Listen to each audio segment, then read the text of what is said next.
प्रिय विद्यार्थियों, पिछले व्याख्यान में हमने अलंकार के स्वरूप एवं उसके जो 3 भेद बताए गए हैं उसके विषय में अध्ययन किया कि अलंकार किसे कहते हैं कि जिसके द्वारा अलंकरोति इति अलंकार है, अर्थात अलंकार वह है जो किसी वस्तु की शोभा बढ़ाए अथवा जिसके द्वारा किसी वस्तु की शोभा बढ़ाई जाती है उसे अलंकार कहते हैं। अर्थात जिस तत्व के द्वारा कोई वस्तु सुशोभित की जाए, उसके सौंदर्य में वृद्धि हो, तो वह पदार्थ या तत्व होता है, वह अलंकार कहलाता है। और अलंकार जो है वो मुख्य रूप से तो 2 प्रकार के माने गए हैं, शब्दालंकार और अर्थालंकार। लेकिन इनके अलावा एक अलंकार का एक भेद और होता है, उसे उभय अलंकार कहते हैं कि जहाँ शब्दालंकार और अर्थालंकार दोनों की विशेषताएं किसी न किसी रूप में विद्यमान होती हैं, वहाँ उभय अलंकार होता है। तो इस प्रकार से ये अलंकार के भेद हैं, शब्दालंकार, अर्थालंकार और उभय अलंकार। और शब्दालंकार में हमने अनुप्रास अलंकार के विषय में अध्ययन कर चुके हैं। आज हम यमक अलंकार किसे कहते हैं, उसका लक्षण क्या है, उसका उदाहरण क्या है, इसके विषय में अध्ययन करेंगे। तो इसका लक्षण है सत्यर्थे पृथक्तया स्वर व्यंजन संहते क्रमेण तेनैव आवृत्ति ही यमकम विनिगद्यते। सत्यर्थे अर्थात सार्थक या अर्थवान तथा परस्पर भिन्न भिन्नार्थक स्वर व्यंजन का जो समूह होता है, उस समूह की उसी क्रम से जो आवृत्ति होती है, उस आवृत्ति को यमक अलंकार कहते हैं। कि अर्थवान और परस्पर भिन्नार्थक स्वर व्यंजन समूह की जो आवृत्ति है, उसी क्रम से वापस उसी क्रम से आवृत्ति होनी चाहिए, तो उसे यमक अलंकार कहा गया है। और जब आवृत्ति होती है तो आवृत्ति में अर्थ में परिवर्तन आवश्यक है कि आवृत्ति तो हो स्वर व्यंजन समूह की, लेकिन अर्थ में भी परिवर्तन हो जाए तब यमक अलंकार होता है। इस यमक अलंकार में परस्पर भिन्न अर्थ वाले स्वर व्यंजन समूह की आवृत्ति को बताया है। साथ ही साथ इसमें जो दोनों ही वर्णों का जो समूह होता है, उस वर्ण समूह की कहीं सार्थकता होती है, कहीं निरर्थकता होती है। कहीं एक भाग की सार्थकता और कहीं दूसरे भाग की निरर्थकता रहती है। इसीलिए यहाँ पर जो सत्यर्थे शब्द है, इसका प्रयोग किया गया है कि सत्यर्थे कहा गया है। और इसका सत्यर्थे का अर्थ है कि उसी क्रम में आवृत्ति होनी चाहिए। इसलिए यदि हम कहें कि दमो मोद है, कि यहाँ पर जो है हम यमक अलंकार नहीं कह सकते या यमक अलंकार नहीं है, कि यह आवृत्ति तो हुई है लेकिन जो है उसी क्रम में नहीं हुई है। दमो मोद है कि इसमें वर्ण तो वही हैं, लेकिन इनके वर्णों का जो क्रम है वो अलग है, इसलिए यहाँ वर्णों का क्रम बदलने से दमो मोद है में यमक अलंकार नहीं है। तो जो यमक अलंकार है, इसका उदाहरण दिया गया है कि नव पलाश पलाश वनम पुरः स्फुट पराग परागत पंकजम मृदुल तांत लतांतम लोकयत स सुरभिम सुरभिम सुमनो भरेहि। कि यहाँ पर जो श्री कृष्ण है, उनके लिए कह रहे हैं कि भगवान श्री कृष्ण ने वसंत ऋतु, किस प्रकार की वसंत ऋतु को देखा, उस वसंत ऋतु में क्या था, उसके लिए बता रहे हैं कि श्री कृष्ण ने नवीन पत्तों से युक्त पलाश वन को, कि नव पलाश पलाश वनम, कि नवीन पत्तों से युक्त पलाश वन को, और जिसमें पुष्प विकसित हैं, ऐसे व्यक्त पुष्प रज से व्याप्त कमल को, कोमल और कुम्हलाए हुए लता समुदाय को, तथा पुष्प के समूह से सुमन अर्थात पुष्प के समूह से सुगंधित सुरभित जो वसंत ऋतु है, ऐसी वसंत ऋतु को श्री कृष्ण ने देखा। तो यहाँ पर इसमें जो है जो यमक अलंकार है, उस अलंकार का प्रयोग किया गया है कि यहाँ प्रथम जो चरण है उसमें पलाश पलाश, द्वितीय में पराग पराग, तृतीय में लतांत लतांत और सुरभिम सुरभिम चतुर्थ में, और रभिंसु रभिंसु आदि वर्णों की उसी क्रम से आवृत्ति हुई है। लेकिन कहीं कहीं सार्थकता का प्रतिपादन किया गया है यहाँ, और कहीं कहीं जो है निरर्थकता का प्रतिपादन किया गया है। कि जो प्रथम चरण है, प्रथम पाद है, उसमें पलाश और पलाश ये दो पद जो आए हैं, ये दोनों ही जो पद हैं या जो शब्द हैं ये सार्थक हैं। एक का अर्थ है नवीन पल्लव यानी नया पत्ता, और दूसरे का अर्थ है ढाक का जो वृक्ष होता है उसके लिए आया है, तो दूसरे का अर्थ है ढाक का वृक्ष। तो दोनों ही जो पलाश शब्द हैं ये सार्थक है। द्वितीय चरण में भी जो है पराग पद आए हैं, उस पराग में जो पहला पद है वो सार्थक है।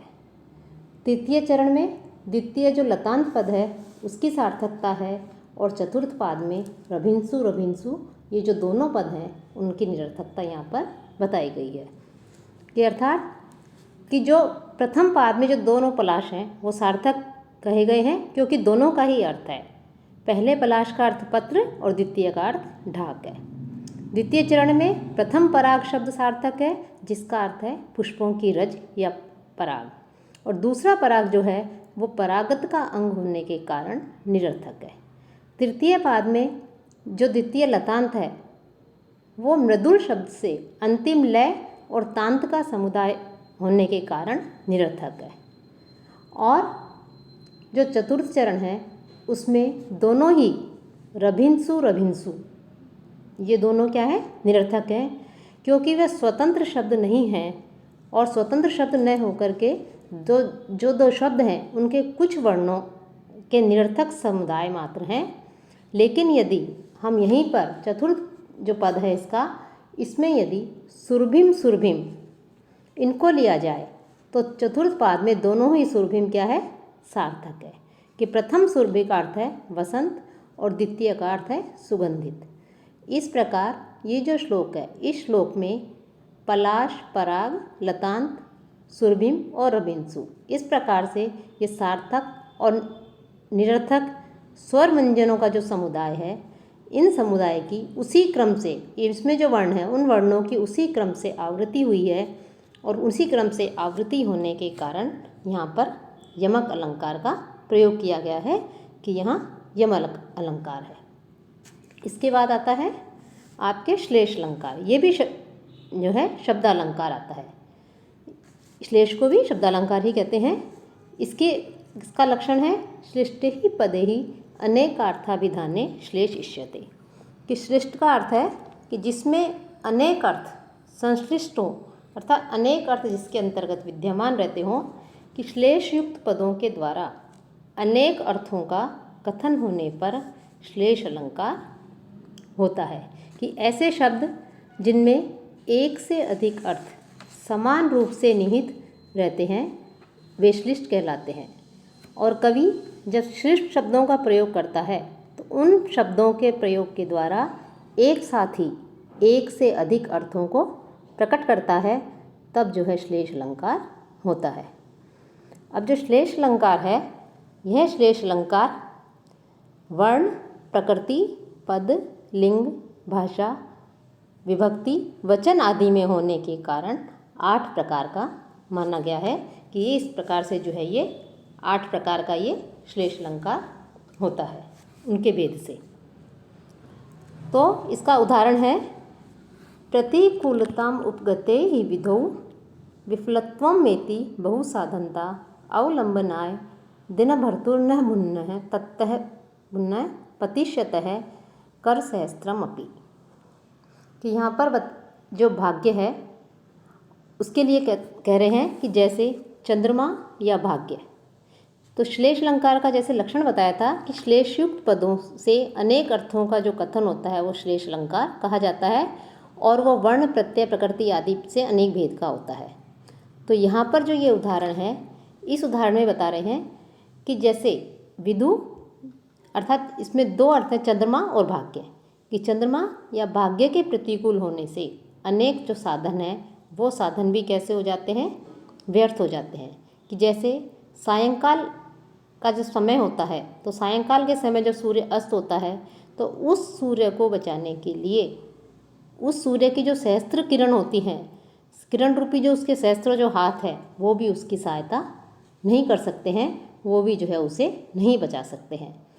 अर्थात विधाता जब प्रतिकूल होने पर भाग्य के प्रतिकूल होने पर अनेक प्रकार के साधनों से जो संपन्न होते हैं वो भी व्यर्थ हो जाती है।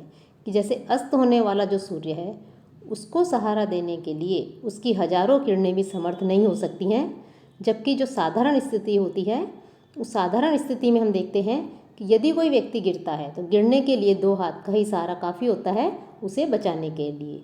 लेकिन जब भाग्य प्रतिकूल होता है, विधि की प्रतिकूलता होती है, तो सूर्य के हजारों हाथ भी जो है, जिस प्रकार से सूर्य को सहारा नहीं दे सकते हैं, किरणें उसका सहारा नहीं दे सकती हैं, उसी प्रकार से उस व्यक्ति की भी जो है कोई भी सहायता नहीं करता है, उसके सहायक नहीं बनते हैं।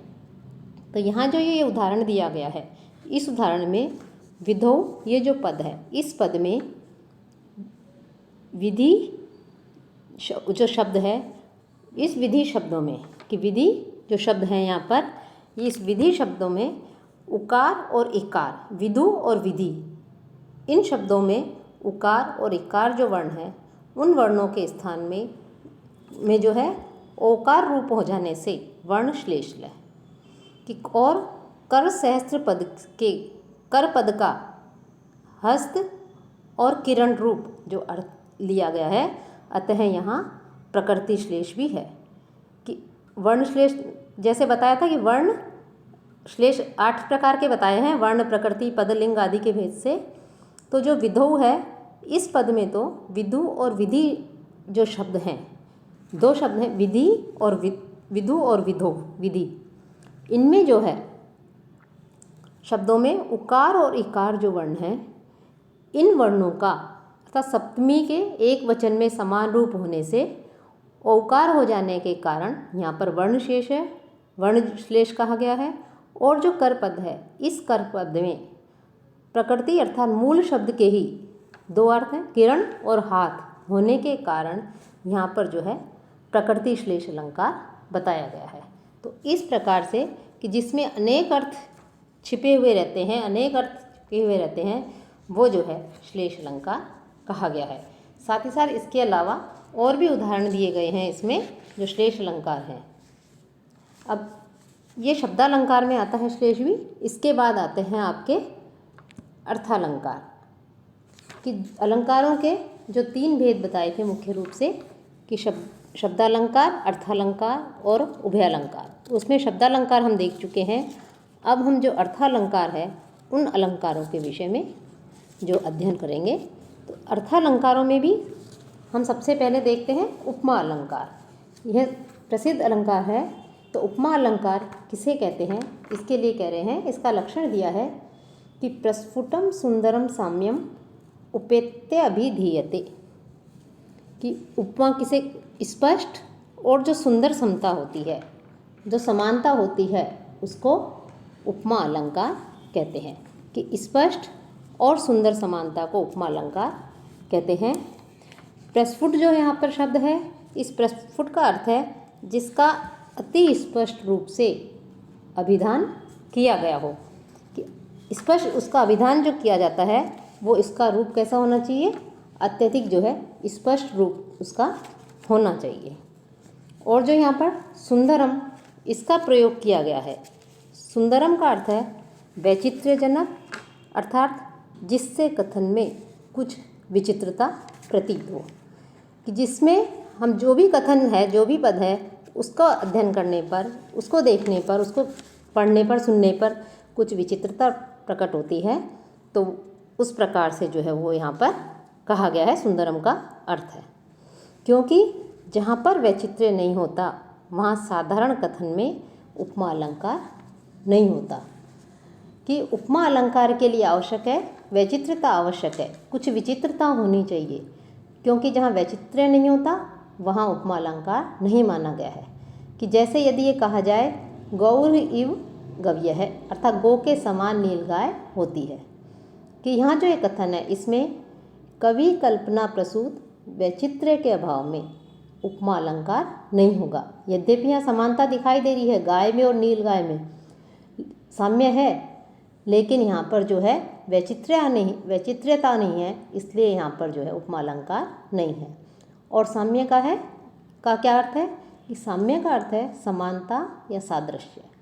और यह समानता 3 प्रकार से होती है, क्रियागत, गुणगत और उभयगत।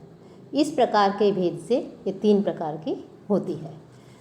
तो जो उपमा अलंकार है उसमें वैचित्र्यता भी होनी चाहिए और साम्यता भी होनी चाहिए, क्योंकि यदि विचित्रता नहीं होगी अर्थात वैचित्र्य नहीं होगा तो उपमा अलंकार नहीं होगी। जैसे गो के समान नील गाय है। और सादृश्य भी होना चाहिए और समान अर्थात समानता भी होनी चाहिए। और जो ये साम्य है यह क्रियागत, गुणगत और उभयगत या गुण क्रियागत, इस प्रकार के भेद से 3 प्रकार का ये इसमें साम्य बताया गया है। 3 प्रकार से होता है। तो सबसे पहले है क्रियागत साम्य। कि क्रियागत साम्य का उदाहरण क्या है, कि उसका उदाहरण देते हुए कह रहे हैं कि श्रणात् प्रबोधम आयाति लंघ्यते तमसा पुनः निर्वास्यतः प्रदीपस्य शिखेव जरतो मति। कि जैसे वृद्ध पुरुष होता है, उस वृद्ध पुरुष की जो बुद्धि होती है वो बुझते हुए दीपक की शिखा के समान क्षण भर में प्रबुद्ध होती है और क्षण भर में ही अंधकार से युक्त हो जाती है, अंधकार से आवृत हो जाती है। अर्थात जो वृद्ध व्यक्ति है, जिस प्रकार से हम देखते हैं कि बुझने वाला जो दीपक होता है, उस दीपक की लो क्षण भर में तो चमकती है और दूसरे क्षण मंद पड़ जाती है, उसी प्रकार जो वृद्ध व्यक्ति है उसकी मति, उसकी बुद्धि भी क्षण भर तो होश में रहती है, ज्ञान से युक्त रहती है और दूसरे क्षण जो है वो अज्ञान से युक्त हो जाती है अर्थात मंद पड़ जाती है। इस वाक्य में आयति और लंघ्यति ये 2 क्रियाएं हैं और इन दोनों क्रियाओं का उपमेय और जो उपमान है उनमें समानता है। इन दोनों क्रियाओं का उपमेय और उपमान में समानता बताई गई है। अब उपमेय उपमान क्या है, इसके लिए बता रहे हैं कि उपमेय तो वो कहलाता है कि जो कवि है वो जिसका वर्णन करता है वो उपमेय है, अर्थात कवि का वर्ण विषय उपमेय कहलाता है। और वर्ण विषय की जिससे समानता दिखाई जाए वह उपमान कहलाता है। साथ ही एक शब्द और आता है साधारण धर्म, कि उपमेय और जो उपमान है इन दोनों में रहने वाला जो गुण होता है वो साधारण धर्म कहलाता है। और इव, यथा, सह ये उपमावाचक शब्द कहलाते हैं। तो इस प्रकार से यहाँ पर ये जो उदाहरण दिया गया है इसमें आयति और लंघ्यते इन दोनों क्रियाओं की उपमेय और उपमान में दोनों में समानता है, इसलिए यहाँ पर उपमा अलंकार है। कि यहाँ जरतो मति ये उपमेय है, प्रदीपस्य शिखा यह उपमान है, प्रबोधम आयति और तमसा लंघ्यते ये समान धर्म और इव जो है वो उपमावाचक शब्द है। उपमेय और उपमान के बीच क्रियागत सादृश्य होने के कारण यहाँ पर जो है उपमा अलंकार का प्रयोग किया गया है। ये जो है उपमा अलंकार है। अब दूसरा आता है गुणगत साम्य। इसका उदाहरण दे रहे हैं कि हरस्तु किंचित परिलुप्त धैर्य चंद्रोदयात् आरंभ एव अंबुराशि उमा मुखे बिंब फलाधरोष्ठे व्यापारियामास विचोचनानि। कि यहाँ पर शिव जी ने जो पार्वती है उस पार्वती के मुख को किस प्रकार से देखा, कि जैसे चंद्रमा का उदय होता है तो चंद्रोदय के आरंभ में धैर्य युक्त जो समुद्र है उस समुद्र के समान, धैर्य मुक्त जो समुद्र है उस समुद्र के समान कुछ धैर्यहीन शिव ने पार्वती के मुख में बिंब फल के समान अधर ओष्ठों पर अपने नेत्रों को चलाया, अर्थात उसके पार्वती की मुख पर उन्होंने अपनी चंचल दृष्टि डाली। कि जैसे चंद्रमा उदित होता है और उस चंद्रमा के उदय होने के समय जिस प्रकार समुद्र कैसा हो जाता है, चंद्रोदय के समय समुद्र कुछ अधीर हो जाता है, और उसी प्रकार से कुछ कुछ विलुप्त धैर्य वाले अर्थात अधीर होते हुए भगवान शिव ने बिंब फल के समान, जो बिंब फल है लाल वर्ण का, ऐसे उस बिंब फल के समान अधरोष्ठ वाले पार्वती के मुख पर अपनी चंचल दृष्टि डाली, अपने नेत्रों को डाला, उसके मुख की ओर वो देखने लगे। तो यहाँ पर जो है देख रहे हैं कि अधीरता जो गुण है, शिव जी अधीर हो गए तो इस अधीरता गुण की समानता होने के कारण यहाँ गुणगत साम्य है, और गुणगत साम्य होने के कारण यहाँ पर उपमा अलंकार है कि परिलुप्त धैर्यत्व गुण समुद्र और शिव दोनों में विद्यमान है। कि समुद्र जो है, चंद्रमा के उदय होने पर समुद्र ने भी अपने धैर्य का एक तरह से परित्याग कर दिया है, और जो शिव हैं उन्होंने भी जैसे पार्वती के मुख की ओर देखा, उसके बिंब फल के समान अधरोष्टम देखा, उनके जो है कैसा हो गया, वो भी अधीर हो गए। तो इन दोनों में, समुद्र और शिव में परिलुप्त धैर्य समान है, क्योंकि दोनों का ही धैर्य छूट गया है। इसलिए यहाँ पर जो गुणगत साम्य बताया गया है वो गुणगत साम्य है, और गुणगत साम्य होने के कारण यहाँ पर उपमा अलंकार है। इसके अलावा एक साम्य और बताया गया है, वो है उभयगत। कि इसका उदाहरण है स्नेहपयति हृदयेशम स्नेह निश्चंदिनी ते धवल वहल मुग्धा दुग्ध कुल्यव दृष्टि। कि इसमें धवल तथा अति सरल स्नेह को प्रभावित करने वाली तुम्हारी दृष्टि दुग्ध की धारा के समान हृदय में विराजमान हृदयेश जो राम है, उन राम को स्नान करा रही है। अर्थात यहाँ पर जो तमसा नदी है, वो तमसा नदी राम को देखने वाली सीता से ये कह रही है कि जैसे दूध की धारा होती है, उस धारा के समान स्नेह की वर्षा करने वाली तथा निर्मल एवं अत्यंत मुग्ध अर्थात भोली प्रिय तुम्हारी जो दृष्टि है, वो अपने प्राणेश्वर जो राम है, उन राम को क्या करवा रही है, स्नान करा रही है, उनको देख रही है। तो दूध जो है, उस दूध की धार के समान, नहर के समान स्नेह को भवाने वाली धवल तथा अति मनोहर जो दृष्टि है सीता की, वो हृदयेश राम को स्नान करा रही है। तो यहाँ पर जो स्नान कराना क्रिया और स्नेह निश्चंदित्व एवं धवल वहल मुग्धत्व, ये जो रूप हैं, ये गुणों का जो उपमेय है, वो उपमेय और उपमान दोनों में साम्य है।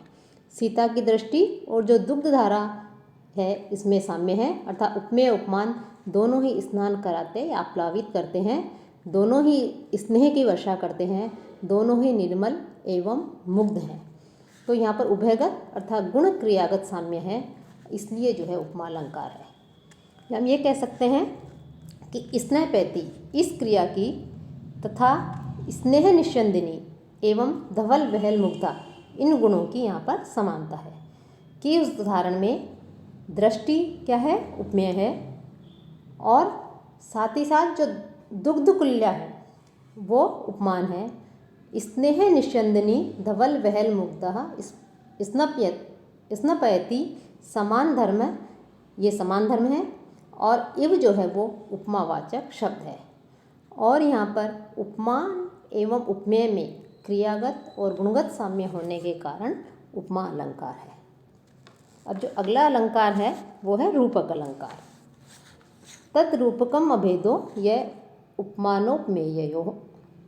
कि उपमान और उपमेय इन दोनों के मध्य में बीच में अभेद का आरोप अथवा दोनों के बीच अभेद का पाया जाना ही क्या है, रूपक अलंकार है। इन दोनों के बीच में जो अभेद होता है वो ही रूपक अलंकार कहा जाता है। कि उपमान और उपमेय में जब अभेद की प्रतीति होती है तो वो रूपक अलंकार है। रूपक में उपमेय पर उपमान का आरोप किया जाता है, जैसे मुख चंद्र अर्थात मुख रूपी चंद्र। तो उपमान चंद्रमा आदि और जो उपमेय मुख आदि हैं, उनकी परस्पर विभिन्न रूपता दृष्टिगोचर होती है, और उनकी विभिन्न रूपता दृष्टिगोचर होने पर भी उन दोनों के अत्यधिक साम्य को दिखाने के लिए जो अभेद है उसका काल्पनिक आरोप यहाँ पर किया जाता है, तो वह रूपक अलंकार होता है। कि चंद्रमुख इत्यादि जो प्रमुख स्थल हैं, कि जैसे चंद्रमा के समान मुख, इसमें चंद्र आदि उपमान और मुख आदि जो है वो उपमेय होते हैं। यद्यपि इन उपमानों और उपमेयों का जो स्वरूप है वो स्पष्ट रूप से भिन्न भिन्न होते हैं, लेकिन फिर भी इनमें अत्यंत सादृश्य दिखाने के लिए, सादृश्य प्रदर्शन करने के लिए उपमेय पर उपमान का जो काल्पनिक अभेद आरोपित किया जाता है, वह आरोप जो है वो कवि की कल्पना प्रसूत होता है, और ऐसे स्थानों पर रूपक अलंकार होता है। अब जो रूपक अलंकार है, इस अलंकार का उदाहरण है पर्याप्त पुष्प स्तबक स्तनाभ्य है, स्फुरत प्रबालोष्ट मनोहराभ्य है, लता वधुभ्य सर्वो अप्यवा पुन विनम्र शाखा भुजबंधनानि। कि जो वृक्ष हैं उन वृक्षों ने अपनी झुकी हुई शाखा रूपी भुजाओं के द्वारा पर्याप्त जो पुष्पों के गुच्छे हैं उन पुष्पों के गुच्छों रूपी रोजों वाली फड़कते हुए पल्लव रूपी ओष्ठों से मनोहर ऐसे लता रूपी जो वधु हैं उन वधुओं का आलिंगन प्राप्त किया। यह जो है कुम्हार संभव का श्लोक जो है यहाँ उदाहरण के रूप में दिया गया है।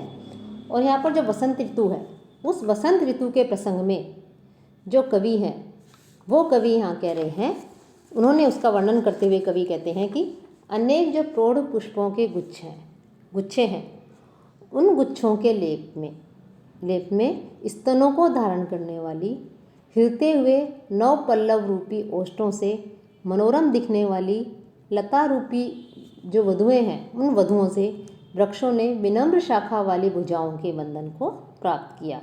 अर्थात जो लताएं हैं उन लताओं ने जो वृक्ष हैं उन वृक्षों को स्वयं आलिंगित किया।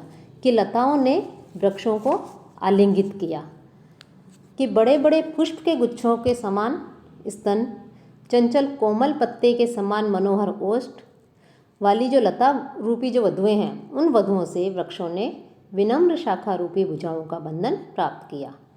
तो यहाँ पर जो एक कल्पना है, इस कल्पना में लताओं में तो वधु की और जो पुष्प स्तबक पुष्पों के जो गुच्छे हैं उसमें स्तन आदि का अभेदारोप किया गया है। अर्थात उपमान उपमेय लता और वधु का, प्रवाल और ओष्ठ का, पुष्प स्तबक और स्तन का जो अभेदारोप है वो ही जो है क्या है यहाँ पर रूपक है, उसी को जो है यहाँ पर रूपक बताया गया है। तो इस प्रकार से जो है ये रूपक है। इस उदाहरण में लताओं में वधु की और पुष्प स्तबकों में स्तन आदि का अभेदारोप हमें दिखाई देता है, वो किया गया है। तो यहाँ पर ये तो उपमान और उपमेय में जहाँ अभेद की प्रतीति हो वह रूपक अलंकार होता है। साथ ही साथ इसके बाद आता है कि उत्प्रेक्षा अलंकार।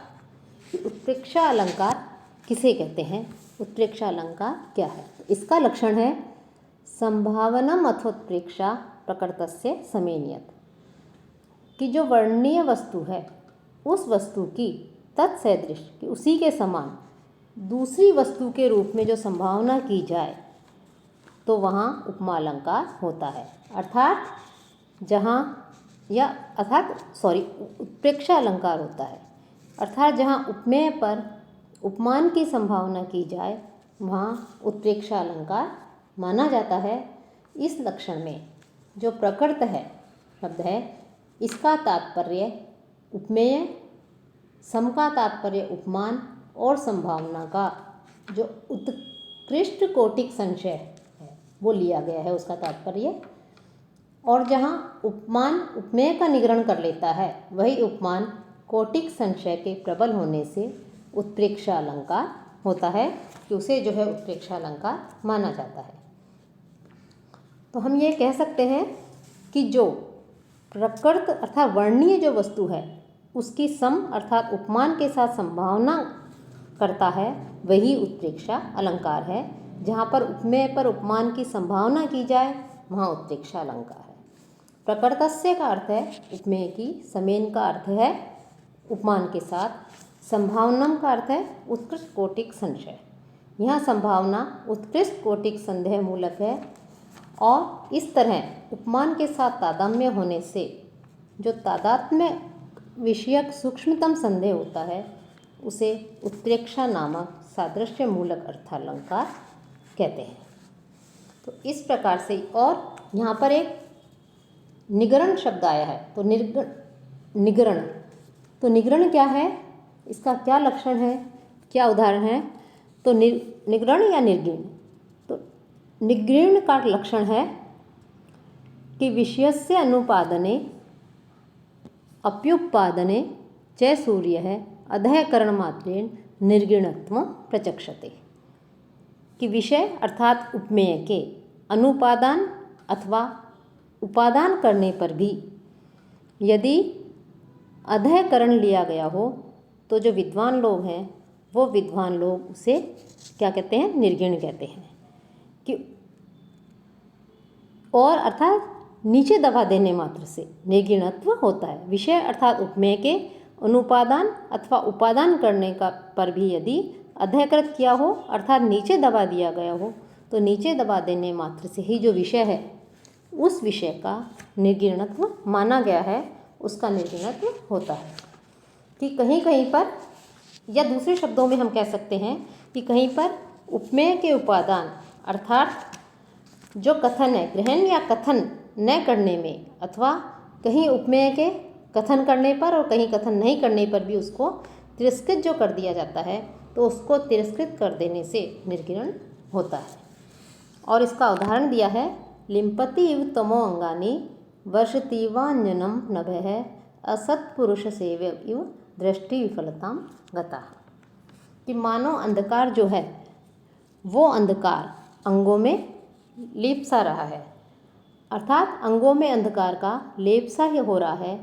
आकाश से जो अंजन है उस अंजन की वृष्टि सी हो रही है। असत पुरुष की सेवा के समान जो दृष्टि है वो दृष्टि भी कैसी हो रही है, उस असत पुरुष की सेवा के समान वो जो दृष्टि है वो दृष्टि भी विफल हो रही है। कि अंधकार का वर्णन करते हुए ये मृच्छकटिकम का श्लोक है। यहाँ पर जो कवि हैं वो अंधकार का वर्णन कर रहे हैं और कहते हैं कि जो अंधकार है वो मानव अंगों को लीप रहा है, आकाश मानो काजल की वर्षा कर रहा है, और इस अंधकार के कारण जो प्राणी हैं उन प्राणियों की दृष्टि उसी प्रकार निष्फल अथवा बेकार हो गई है जिस प्रकार जो बुरा व्यक्ति होता है, असत पुरुष होता है, उसकी सेवा जो है निष्फल होती है। कि जो उदाहरण है, इस उदाहरण में अंधकार का प्रसरण अर्थात फैलना और संपात गिरने का, जो कि वस्तुतः वर्णनीय विषय है, यहाँ पर जो है उसका वर्णन नहीं किया गया है। अंधकार के फैलने का वर्णन न करके उसकी इस रूप में संभावना की गई है कि मानो अंधकार अंगों को लीप रहा है।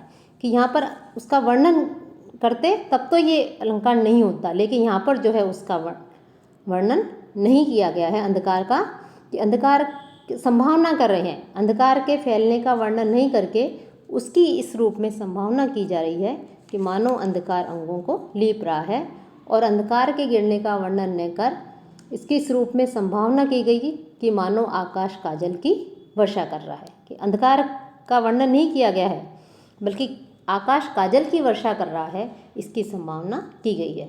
तो इस प्रकार यहाँ पर जो वर्णनीय विषय या जो उपमेय है उसको ग्रहित न करके अप्रस्तुत या उपमान की कोटि के द्वारा उसका निगरण कराया गया है, जिससे जो उपमान है उस उपमान की कोटि प्रबल हो गई है। और इस प्रकार उपमेय में जो उपमान की संभावना होने से, संभावना अर्थात उत्कट कोटिक जो संशय है वो होने से यहाँ पर उत्प्रेक्षा अलंकार है, उत्प्रेक्षा अलंकार यहाँ पर बताया गया है। साथ ही साथ जो उत्प्रेक्षा है उस उत्प्रेक्षा बोधक कुछ शब्द भी होते हैं। कि उत्प्रेक्षा बोधक कुछ शब्द भी बताए गए हैं, उन शब्दों से भी का प्रयोग होने पर भी जो है उत्प्रेक्षा अलंकार होता है। वो उत्प्रेक्षा बोधक शब्द हैं, मन्ये शंके ध्रुवम प्रायो नूनम इत्येव आदिभिः उत्प्रेक्षा व्यज्यते शब्दे ही इव शब्दों अपि तादृश है। कि मन्ये शंके ध्रुवम प्रायः नूनम इति एवं आदि जो शब्दों से उत्प्रेक्षा की प्रतीति होती है। इसी प्रकार जो इव शब्द है उस इव शब्द से भी उत्प्रेक्षा की प्रतीति होती है, या हम ये कह सकते हैं कि इव जो शब्द है वो इव शब्द भी उत्प्रेक्षा का व्यंजक है। तो इस प्रकार से ये जो शब्द हैं, ये शब्द जो हैं ये उत्प्रेक्षा बोधक शब्द बताए गए हैं।